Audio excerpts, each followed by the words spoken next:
Bonjour à toutes et tous, bienvenue sur ma chaîne Z2C, la magie des cartes. Je vous retrouve aujourd'hui pour les énergies des cancers et donc vous êtes le signe qui fermait la marche des énergies pour ce week-end des 28 et 29 janvier 2023. On termine donc par vous et je vous montre donc la carte donc tirée de l'oracle Votre destinée de Claude Alexis, donc c'est la carte de votre signe. Voilà, donc, bon, bah alors mes petits cancers là, les énergies principales, on va voir ce que ça va donner dans le tirage, mais elles ne sont pas forcément très folichonnes, puisqu'on a des énergies de dégarement, de déracinement, d'égarement, donc peut-être que vous allez vous sentir perdu à un moment donné. Dans quelle situation, je ne sais pas encore, hein, on va le voir ensemble. Et là, vous avez une carte tirée de l'oracle Les Haïkus première édition. Bon, alors justement, le tirage, un tirage en trois cartes hein, avec l'oracle Votre destinée de Claude Alexis et le Tao pour les énergies principales. Nous avons une carte également pour les énergies sentimentales et là c'est l'oracle de la sagesse. Mais comme j'ai la version anglaise, je vais vous donner le nom en anglais. Hein, c'est le Wisdom Oracle. Pardon pour l'accent pourri, hein, mais voilà. Je pourrais faire mieux, mais j'ose pas trop en fait. Et puis, comment dire, nous avons également en fin de tirage une carte bonus hein, que je vous offre toujours avec beaucoup de joie et de bienveillance. Et cette carte, en fait, c'est pas un message pour une fois. Ce sera plutôt une énergie peut-être à travailler ou qui va, voilà, venir s'immiscer un petit peu dans le tirage et en tout cas qui peut renforcer votre tirage. Hein. Donc ça, par contre, on le découvre vraiment à la fin. Allez, on y va. Si toutefois j'avais une carte à l'envers, je vous la montre à l'envers et on la, comment dire, enfin, je vous la montre à l'endroit, je la pose à l'envers et je la lis à l'envers. Voilà. Allez, on y va. Ah, la justice, l'équilibre. C'est plutôt pas mal ça. J'aime beaucoup. Hein, c'est aussi faire confiance. Hein. L'opposition. Et là, la carte est à l'envers. L'opposition, c'est le conflit. Hein, c'est voilà. Et au niveau sentimental, on a le bourreau de travail. Alors, l'égarement, pour moi, c'est que euh, vous avez une situation à régler. Hein, vous avez envie de retrouver un certain équilibre, mais vous ne savez pas comment faire. Ça peut être un problème, alors problème relationnel, oui évidemment, que ce soit avec un enfant, que ce soit avec un parent, que ce soit avec un conjoint, mais ça peut être aussi un ami, un collègue de travail, mais j'entends beaucoup dans les papiers administratifs. On sent que vous êtes un peu perdu dans les méandres des formulaires administratifs et vous ne savez pas comment vous y prendre. Par exemple, là, il y a la demande, comment dire, il y a la prime pour le carburant, où il faut faire des formulaires, enfin remplir des formulaires, etc. Ça peut être votre retraite, hein, vous allez peut-être... oui, je sais, je parle de, comment dire, de choses qui fâchent, mais vous allez peut-être arriver à la retraite là et vous avez tout un dossier à remplir et puis il faut vous y prendre bien, ou en tout cas, vous serez peut-être à la retraite plutôt l'année prochaine et là vous êtes en train de monter le dossier parce qu'il faut s'y prendre très longtemps à l'avance et vous êtes un peu perdu dans les méandres administratifs. Hein. Idem hein, pour l'achat d'un bien ou la vente d'un bien. Monter une société, j'entends aussi, parce que c'est vrai que même si on est auto-entrepreneur et que les soucis, enfin l'administratif est censé être simplifié, c'est quand même pas évident. Et là, on sent que vous avez comment dire, des petits, une période de flottement là, hein, où on vous demande des papiers et on vous, voilà. Au niveau d'un avocat aussi, hein, puisque là on parle quand même de la justice, donc au niveau d'une audience, enfin d'une procédure, vous avez peut-être besoin de donner des papiers, on vous a peut-être pas donné les bons renseignements, enfin bon voilà, là on sent que c'est un peu nager en eau trouble, mais pour autant les choses, comment dire, bon les choses vont s'arranger déjà, hein, il y a l'équilibre là, vous Et que surtout, il y a l'opposition à l'envers. L'opposition à l'envers, c'est que vous ne voulez pas de conflit, vous voulez vraiment que les choses changent et que les choses, comment dire, s'arrangent, qu'il y ait une solution qui soit trouvée. Et elle sera trouvée, hein. Elle sera trouvée. On voit que vous retrouvez l'équilibre malgré les yeux fermés, hein.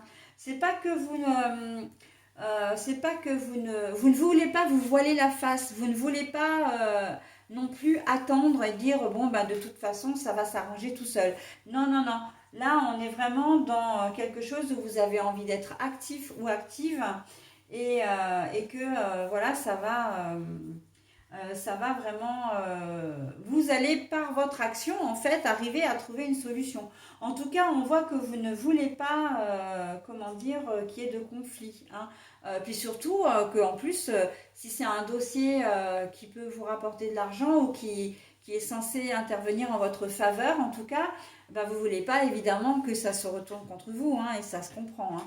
Donc il y a beaucoup de médiation encore là-dedans. Après, au niveau relationnel, vous pouvez être en conflit aussi avec un frère et une sœur au niveau d'un héritage, j'entends, ou même avec vos parents. Enfin, il y a, là, on sent qu'il peut y avoir un conflit, une dispute, mais vous allez chercher. Alors, vous vous sentez un peu perdu parce que vous ne savez pas trop comment résoudre le problème, en tout cas, terminer, mettre fin à ce conflit. Mais on voit que vous n'avez pas du tout envie que les choses s'éternisent, hein. Vous avez vraiment envie d'être bien de nouveau, hein. Vous avez envie de pouvoir peut-être même refaire confiance. Parce que là, c'est retrouver l'équilibre avec les yeux fermés. Il y a une question de confiance, hein. J'avance malgré tout. Même, voilà, je veux faire confiance. Mais on sent vous avez à cœur de vouloir vous réconcilier, hein, de réconcilier ou de trouver une solution. Bon, et vous n'allez pas ménager vos efforts puisque au niveau relationnel et ou sentimental, on a le bourreau de travail. Ça veut dire que, encore une fois, vous êtes dans des énergies d'action, hein.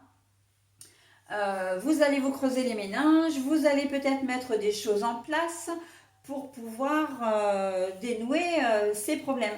Alors évidemment, quand on est sur des papiers, sur des organismes, etc., un week-end, on ne peut pas vraiment faire grand-chose. Mais il n'empêche que si vous avez reçu un courrier vous demandant des pièces justificatives, eh ben, vous allez quand même vous pencher sur le dossier ce week-end, d'accord? Au niveau sentimental relationnel, bon ben là, c'est encore plus simple puisque vous avez juste à contacter les personnes. En tout cas, vous avez la possibilité de les voir et de discuter avec eux. Mais c'est possible que pour une réconciliation, vous mettiez en place, par exemple, une sortie, que vous mettiez en place une invitation, hein, au restaurant, etc., pour pouvoir discuter tranquillement et mettre les choses à plat, d'accord? Là, on voit que vous n'aimez pas du tout le conflit. Et puis, le fait d'être, comment dire, un peu perdu, vous finirez par trouver une, comment dire, l'égarement, pour moi, là, c'est vraiment au moment où vous avez le problème, au départ, vous n'allez pas savoir comment le gérer. Mais il y a des solutions qui vont émerger, d'accord, au cours du week-end et que vous mettrez en place. Voilà, j'espère que c'est un peu plus clair maintenant. Voilà, donc le bourreau de travail, pour moi, c'est que vous n'allez vraiment pas ménager vos efforts, hein, pour arriver à dénouer cette situation. Je ne pense pas qu'il y en ait 50, mais le problème, c'est que celle qui existe, qui va exister, elle risque de vous prendre la tête pendant un long moment. Et vous êtes des personnes assez sensibles, hein, les cancers. Donc, si vous ne trouvez pas une solution, ça peut vous pourrir votre week-end, hein. Donc, voilà. Des énergies d'action, c'est très très bien parce que encore et toujours, hein, quand on fait du positif, on récupère du positif. Et ça, c'est, comment dire, inaltérable. Voilà, allez, j'en ai terminé avec votre tirage. Donc maintenant, je vais vous proposer vos énergies. La fantaisie, la légèreté et puis l'invitation. Eh ben oui, hein. Voilà, donc quand je disais que vous alliez trouver une solution, une invitation, une sortie, c'est évidemment pour déjà d'une pouvoir vous isoler et parler effectivement tranquillement à la personne concernée, mais c'est aussi une certaine façon que les choses soient pas trop lourdes, hein, que la discussion qui pourrait être un petit peu sérieuse ne soit pas trop pesante, ne serait-ce que par l'environnement. D'accord? Donc là, on est complètement dans le sujet. Hein, quand je vous disais que ces cartes-là, elles venaient appuyer votre tirage, on est vraiment là-dedans. Après, la fantaisie, je pense que la fantaisie, la légèreté, vous l'aurez parce que comment dire, vos solutions, vos actions auront eu de l'effet. Hein, il y a un effet positif, d'accord? Et il y aura la solution, enfin le final sera positif. Hein. Donc voilà. Pardon. Dans la finalité, voilà, vous allez quand même réussir à dénouer tout ça au cours du week-end et vous vous sentirez bien plus léger, légère. Hein, parce qu'au départ, pouf, c'est une chape de plomb hein, sur la tête. Hein. Voilà, bah écoutez, j'en ai terminé avec votre tirage, mes amis cancer. Je vais vous souhaiter un très bon week-end et je vous dis au week-end prochain. Bye bye.